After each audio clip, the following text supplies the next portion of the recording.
another refreshmental afternoon. So আজকে আমি অনেক ভেবেচিন্তে একটা খুব ইম্পর্টেন্ট টপিক নিয়ে একটু ডিসকাস করতে এলাম আজ এখানে। আপনারা দেখলেন কিছুদিন আগে, দুদিন আগে গৌতমের বার্থডে ছিল, তো সেই বার্থডেতে অনেক রকম আমাদের অনেক জাস্ট কিছু বন্ধু ড্রপ ইন করেছিল। তো তার মধ্যে একজন আছেন, একজন খুব এস্টিমড একজন লয়ার আছে আমাদের বন্ধু সৌম্য। সো সৌম্যর সাথে আমি কথাবার্তা বলতে গিয়ে মানে অনেক কিছু, ওর কাজ আর আমার কাজ, আমরা অনেক জায়গায় অ্যাকচুয়ালি একটা পয়েন্টে মিট করি। ও অনেক কিছু কেসেস দেখে যেগুলোতে অনেক রকমের মেন্টাল হেলথ নিয়ে কাজকর্ম করতে হয়, তখন ও সেই কেসেসগুলো আমাকে রেকমেন্ড করে, রেফার করে। সো আমি ওর সাথে কথা বলতে গিয়ে অনেকটা রিয়েলাইজ করলাম যে আজকাল ভীষণ কুইকলি ডিভোর্সেস হচ্ছে, আর ডিভোর্সের প্যাটার্নগুলো কিন্তু এরম নয় যে কিছুদিন বিয়ে হলো, 1-2 বছর 3 বছর কাটালো, তারপর আর বনিবনা হলো না, দে পার্ট ওয়েজ। এই বেশিরভাগ অনেক ডিভোর্সেস দেখা যাচ্ছে যে একটু middle life of the marriage, তখন এই ডিভোর্সেসগুলো হচ্ছে। সো আমি এই ওর সাথে কথাবার্তা বলতে গিয়েই ভাবলাম যে এটা নিয়ে একটুখানি কয়েকটা পয়েন্ট যদি আমরা অ্যাড্রেস করি, যেগুলো আমরা যদি মাথায় রাখি on a day to day basis, যে আমরা এই জিনিসগুলো করব না, these are nos in a marriage, তাহলে হয়তো দেখা যাবে যে একটা ম্যারেজও অনেক বছরের ধরে হেলদি থাকছে, নার্চার্ড থাকছে, কেয়ার্ড ফর থাকছে, আর দুজন পাশাপাশি রেসপেক্টফুলি একটা কাপল এগিয়ে চলতে পারছে। সো সেই জিনিসগুলো, এই কথাগুলো মাথায় রেখে আমি কিছু পয়েন্ট আজকে সংগ্রহ করে এখানে এসেছি। সো দ্য ফার্স্ট পয়েন্ট আমার যেটা বলার আছে, যে কোনো রকমের অ্যাডিকশন যদি হয় যে কোনো একটা স্পাউসের মধ্যে, তাহলে the addiction actually becomes the third party in the marriage. দেখা যায় যে যদি কোনো মানুষ ড্রিঙ্ক করে বা গ্যাম্বলিং করে বা অ্যাডিক্টেড টু ফুড বা অ্যাডিক্টেড টু সোশ্যাল মিডিয়া, দেখা যায় যে এই জিনিসের অ্যাডিকশন একটা মানুষকে অনেক বেশি তাকে ব্যস্ত করে রাখে in the addiction rather than in the marriage. যখন সে তার সারাদিনের কাজকর্ম শেষ করছে, তারপরে সে actually that person is either hooked on to the social media or hooked on to drinking or hooked on to certain activities যেগুলো ওই অ্যাডিকশনটাকে আরো রিইনফোর্স করছে। সো আজকাল একটা কনসেপ্ট হয়েছে ইন্টারনেট ইনফিডেলিটি। সেটার মানে হয় যে অনেক সময় দেখা যাচ্ছে কোনো there is no sex in the relationship, but একটা ইন্টারনেটের মাধ্যমে বা একটা হোয়াটসঅ্যাপের মাধ্যমে একটা কনস্ট্যান্ট ইমোশনাল ডিপেন্ডেন্স, একটা ইমোশনাল এক্সচেঞ্জ দুটো মানুষের মধ্যে চলছে। আর সেটা কিভাবে ওভারকাম করতে পারবে কেউ জানে না, কারণ this sort of an affair, এই ইমোশনাল অ্যাফেয়ার বা ইন্টারনেট অ্যাফেয়ার যেটা বলা হচ্ছে, সেইটা কিন্তু ইট গিভস অ্যান অ্যাড্রিনালিন রাশ। আর এই অ্যাড্রিনালিন রাশ বা হাইটা ফিল করার জন্য যারা খুব hooked on to this adrenaline rush or high, তারা এইটা কিভাবে এটার থেকে সরে চলে আসবে সেটা ঠিক বুঝতে পারে না। সো আমি কয়েকটা এরম স্ট্র্যাটেজিস বলবো প্রত্যেকটা পয়েন্টের সাথে, যেটা আপনাদের হেল্প করবে to come away from that problem. So then the strategies could be that addictions are very overpowering. Addictions are very powerful. So প্রথম স্তরে you may need help, you may seek out for help, professional help and continue therapy.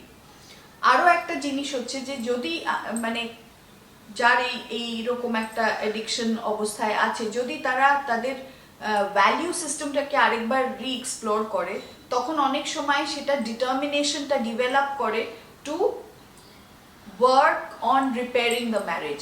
আবার সেই ডিটারমিনেশনটা আসে যে I want to go back to my value system and work on my marriage and go ahead in this relationship. দেখা যায় যে you have to social media is actually shrinking couple time together. অনেক সময় দেখা যাচ্ছে যে husband wife যখন একসাথে বসে তারা দুজন দুটো ফোন নিয়ে ব্যস্ত বা একজন ফোন একজন টিভি নিয়ে ব্যস্ত। So make your bedroom device free. Number 2 point হচ্ছে avoiding sex. This can also be a no in a marriage. অনেক সময় দেখা যাচ্ছে যে many partners they keep giving excuses about why তাদের ম্যারেজে আর সেক্স নেই বা কোনো সেক্সুয়াল ইন্টারেস্ট তাদের আর নেই বা কোনো সেক্সুয়াল আর্জ আর তাদের নেই একজন আরেকজনের প্রতি। সো এখানেও দেখতে হবে যে what is your attitude towards your spouse, কারণ intimacy and sex is actually the glue that keeps the union together. একটা মেল অ্যান্ড ম্যান অ্যান্ড উম্যানকে একসাথে রাখে ইন আ ম্যারেজ। সো সেটা যখন চলে যায় automatically the marriage ব্রেকস a part. So অনেক সময় দেখা যাচ্ছে যে যদি একটা ম্যারেজের মধ্যে সর্বক্ষণ ক্রিটিসিজম থাকে, নেগেটিভিটি থাকে, ব্লেমিং থাকে, একজন আরেকজনকে সারাক্ষণ ব্লেম করছে, কনস্ট্যান্টলি ফাইটিং থাকে, তখন কিন্তু দেখা যায় যে যখন একজন একটা ইনিশিয়েটও করছে সেক্স তখন আরেকজন সেটাকে অ্যাভয়েড করে হয়তো মানে ইয়েস বলছে না, কমপ্লাই করছে না। And this having said this, to feel good for each other is very important. When you start feeling good about each other, যে না আমরা দুজন মিলে মানে দুজন একজন আরেকজনের ভালোটা যখন দেখি তখন অটোমেটিক্যালি একটু টুগেদারনেস হলে বা একটু ক্লোজনেস হলে বা একটু ইন্টিমেট হলেও সেই জিনিসটা অনেকটা এনজয় করা যায়, and that keeps a marriage going. So স্ট্র্যাটেজিটা কি হতে পারে যে 1 মাসের জন্য আপনি কনসেন্ট্রেট করুন on each other's good points, husband ওয়াইফের গুড পয়েন্টস আর ওয়াইফ হাজব্যান্ডের গুড পয়েন্টসের ওপর কনসেন্ট্রেট করুন, and try and say yes many more times than you say no to things. সেটা সেক্স হতে পারে, সেটা অন্য কিছু প্ল্যান হতে পারে, কোনো একটা ডিসিশন হতে পারে। Try and say yes to it more than you say no. এটাও দেখা গেছে যে মেন্টাল হেলথ আর এমনি health benefits both for men and women actually are say 2 or 3 folds more when a man and a woman actually feel orgasm. So it is also very important that so therefore sex becomes a very integral and important part of a marriage. আর এটাও দেখা গেছে যে when a couple hug each other, when the hug is at least lasting for 10 seconds, 10 সেকেন্ডে যখন একটা হাগ একজন আরেকজনকে করছে তখন দেখা যাচ্ছে যে একটা marked lowering of blood pressure হয়, যেখানে অক্সিটোসিন বলে একটা হরমোন সিক্রিটেড হচ্ছে, which is again a very good hormone. So therefore sex becomes a very important and health friendly component of marriage. So keep that in mind. আরেকদিকে research এটাও বলে যে too much intense intimacy is also not good. তাতে দেখা যায় যে যখন একটা কাপল প্রথম থেকেই প্রচণ্ড লাভি ভীষণ একজন আরেকজনের গায়ে পড়ে যাচ্ছে, সারাক্ষণ ফিজিক্যাল একটা টাচ দরকার বা মানে সব সময় একটু একা একা একটু আলাদা হয়ে একটু ইন্টিমেট হওয়ার চেষ্টা করছে, তখনও দেখা যায় যে it is a problem in marriage. এটা হচ্ছে আরেকটা extreme, because it is very hard to live up to such high levels of affection. তো সেটাও একটু মাথায় রাখা দরকার যে একটা good healthy balance is more important than really going to the extremes one extreme where you're totally avoiding sex and saying no constantly, and the other extreme where you constantly and all the time need each other's presence, physical presence, touch, feel, those lovey-dovey acts. দুটোই এক্সট্রিমেই কোনোটাই দরকার নেই, একটা মাঝামাঝি balance strike করা is very important. That brings us to our third point. You must have heard the very famous song of Madonna, I am a material girl. So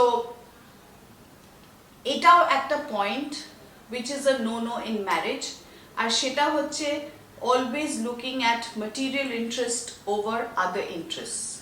অনেক সময় দেখা যায় যে একটা কাপলের কিছু বছর ম্যারেজের পর all they are doing is bickering about finances and money and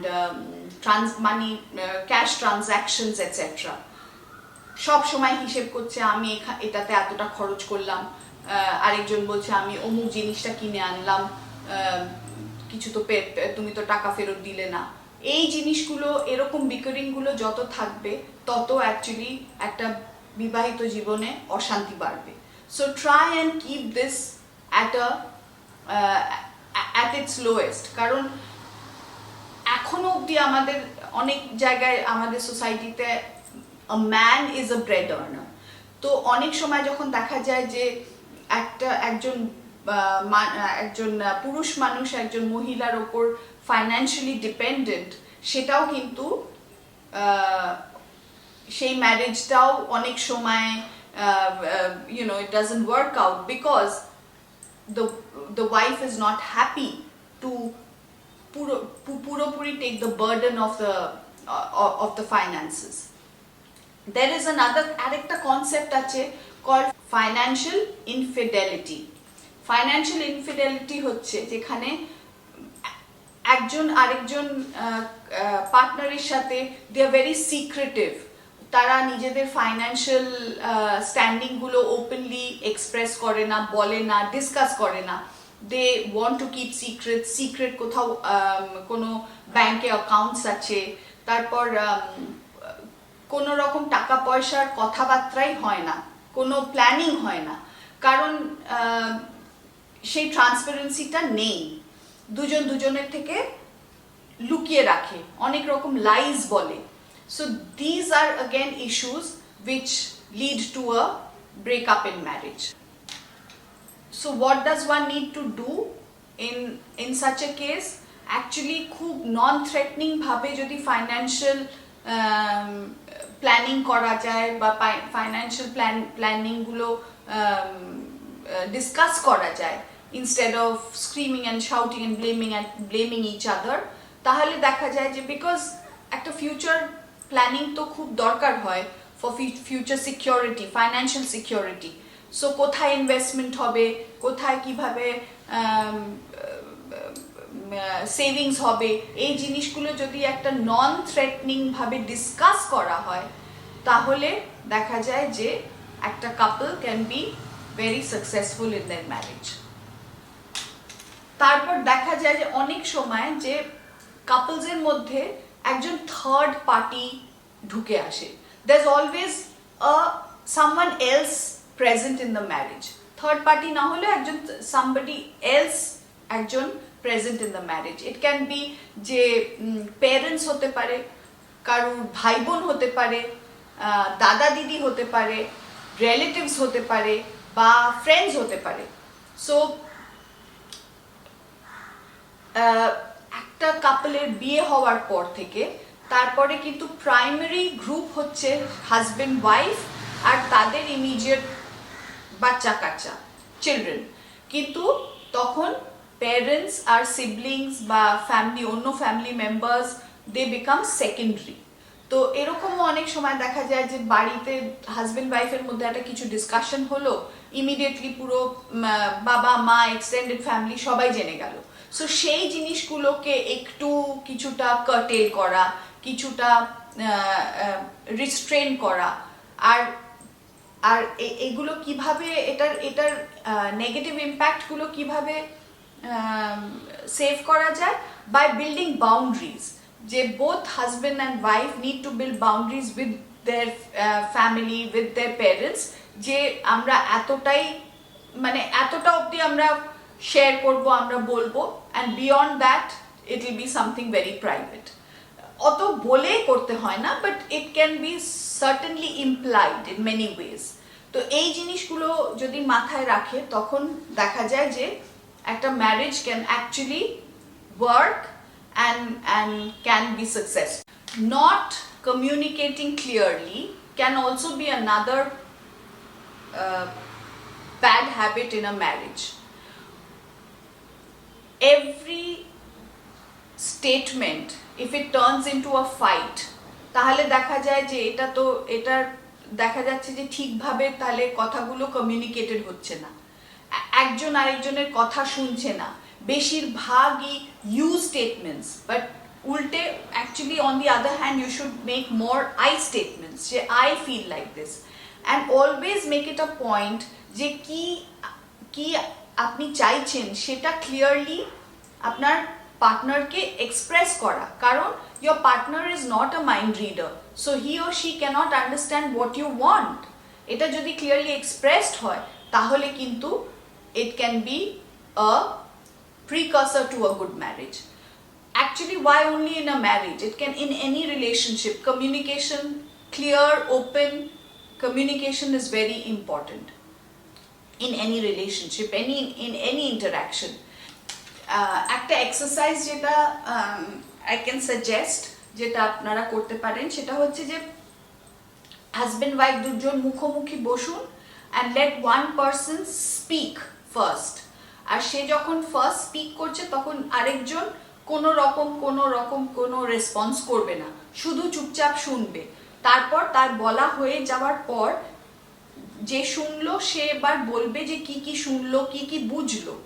এটা করতে গিয়ে দেখা যায় যে it may sometimes take even 10 trials, 10 or 12 trials পুরোপুরি বুঝতে যে এই মানুষটা কি অ্যাকচুয়ালি বলার বা এক্সপ্রেস করার চেষ্টা করলো, অ্যান্ড এই মানুষটা সেটা ঠিক করে সেটা বুঝলো।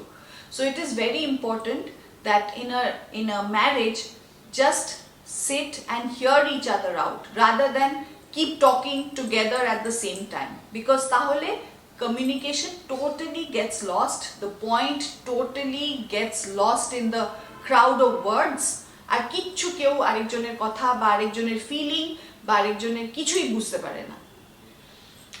So keep that. The last point that I would like to talk about here is যে forgetting the little things. সেটা হচ্ছে যে প্রত্যেকে আমরা actually we crave for appreciation, attention, little bit of reassurance. আর সেটা যদি একটা হাজব্যান্ড ওয়াইফকে দেয় পিরিয়ডিক্যালি, একটা ওয়াইফ হাজব্যান্ডকে দেয় পিরিয়ডিক্যালি, খুব ভালো ইট ওয়ার্কস। বিকজ অনেক সময় দেখা যায় যে এইগুলোই ছোট ছোট জিনিসগুলো আমরা পুরোপুরি এই জার্নি করতে একসাথে জার্নি করতে in our busy lives we just forget appreciating each other. তো যদি এরকম হয় যে the small little acts of kindness that you see in your spouse, সেটা যদি আপনি জাস্ট একটা মেনশন করেন through the day or through your journey together, তাহলে দেখবেন যে একটা রিলেশনশিপ, একটা marriage is very well nurtured. তার মানে তাতে আপনি অনেক রকমের ingredients দিচ্ছেন। The secret ingredient of appreciation, of love, of affection is there in the marriage, remains intact in the marriage. So it is very important to do that. একটা concept আছে of reciprocal appreciation. এই reciprocal appreciation যে এই মানুষটা মানে husband ওয়াইফের বিষয়ে কিছু ভালো কিছু গুড পয়েন্টস বা কিছু ভালো কিছু একটা থ্যাংক ইউ বললো কিছু করার জন্যে, বা ওয়াইফ হাজব্যান্ডের কোনো একটা অ্যাক্ট অফ কাইন্ডনেস দেখে সেটাকে অ্যাপ্রিসিয়েট করলো বা থ্যাংক ইউ বললো বা আই লাভ ইউ বললো, এইটাতে কিন্তু দেখা যায় যে couples remain more committed in the marriage and in the relationship. So these were my points together today. So এগুলো একটু আপনারা মন দিয়ে শুনবেন, শুনে যদি একটু করে এটার এই 6টা পয়েন্ট কি 7টা পয়েন্টের যদি আপনারা ইভেন 20% মাথায় রাখেন, I am sure that suddenly you'll also see a big change in your marriage today. From where you stand today in your marriage, সেখানেও আপনি দেখবেন যে অনেকটা চেঞ্জ আসবে towards improvement, towards betterment. দেখুন একটু করে. Thank you. See you. Bye-bye. If you like what I spoke about today, kindly like, share and subscribe. আর কমেন্ট একটু জানাবেন যে আর কোন কি টপিক নিয়ে আপনারা কথা চান শুনতে, কি টপিক নিয়ে আমরা কথা বলতে পারি in future. And subscribe. Please subscribe. See you in the next vlog. Bye. Ciao.